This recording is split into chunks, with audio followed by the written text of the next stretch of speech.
I lost them January 29th of 2024. I didn't see them until December 23rd of 2024. No contact, no phone calls, nothing. You would have to commit me. Yeah. I mean, yes, I would be. I can't even imagine. I cannot imagine that. I can't drive to town. What if I see my kids at the store?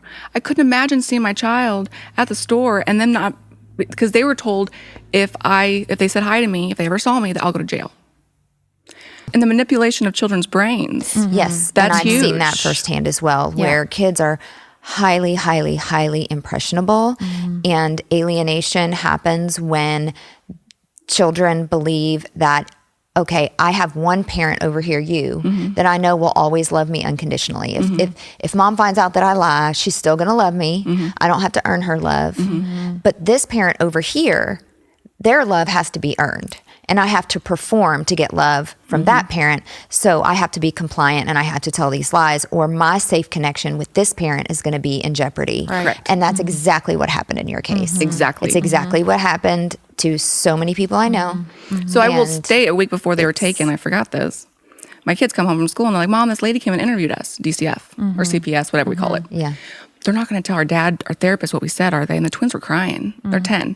No, well, they usually just say if it's, someone's doing something bad or not. Mom, they can't tell the therapist, I like this lady. They can't tell the therapist what I said or my dad what I said. Well, what'd you say? I just don't want them to tell. Well, the DCF called me after they were taken. I got a hold of her 2 or 3 months later after I hadn't talked, still haven't seen them. She said, Megan, your kids were fine. They didn't have any sexual problem. Nothing was wrong. Your kids are great. I have it on recording. I believe your children are being prodded, and I fear for the safety of their mental brains with their father. Right. Yeah, because... And no one will do anything. I mean, you don't think... People just don't realize how common this is and how easily children are manipulated. They're manipulated so easily because they're trying to get safe connection. They're trying to figure out, how do I get or maintain the safe connection with my caregiver? And a child will grasp at straws and do just about anything to not have their caregiver abandon them. And do you think, like, when a child attaches herself to an abuser, it's almost safer for them because they're not being targeted anymore? Yeah. Does that make, you know what I mean? Yeah. Like, my children were constantly getting prodded. Your mom I can't believe your mom put birthday signs in your yard and for your birthday, and she wasn't saying it out there. Just silly little things. But now they don't hear that. Yeah. So it's almost more peaceful for them. But they know I love them unconditionally. Right. Yeah. So that it's safer. They know I'm always going to be there. My door's always going to be open. I don't know. That's just something I've tried to, like. It is. And alienation is just an interesting topic. I mean, there's so many different stages of alienation, and it goes from mild coercion and a child basically lying. That's kind of like the first stage. And it goes all the way up to they start to believe these narratives where they call it gatekeeping, where the abusive parent will say these things to the child to make the child, in this really roundabout way, start to believe that the other parent is unsafe. Like, oh, I can't believe your mom did this.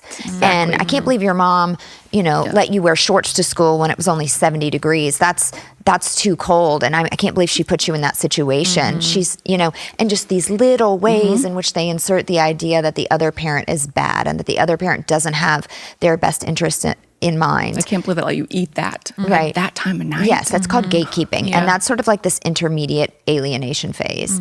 And then we get to full-blown alienation where the child actually does start to reject the safe parent. Because again, there's a psychological concept called splitting, and kids have an underdeveloped psyche, obviously. And so they start to sort of categorize, well, this is the good parent and this is the bad parent. And even though they haven't experienced you being the bad parent, the other parent has gained so much credibility with them and has manipulated them so much. And again, underlying all of that is their fear that if I don't comply, I lose access or safe connection to this other parent. And there is sort of in the back of their mind, like, okay, I know that it's going to be okay with this parent, but I just need to go along and keep the peace. And there's a lot of elements of compliance for children around trying to keep the peace and trying to be compliant to their parents. And so they will start essentially participating in the targeting against you. And believing it. And that's what's happened with mine because they've been withheld for so long.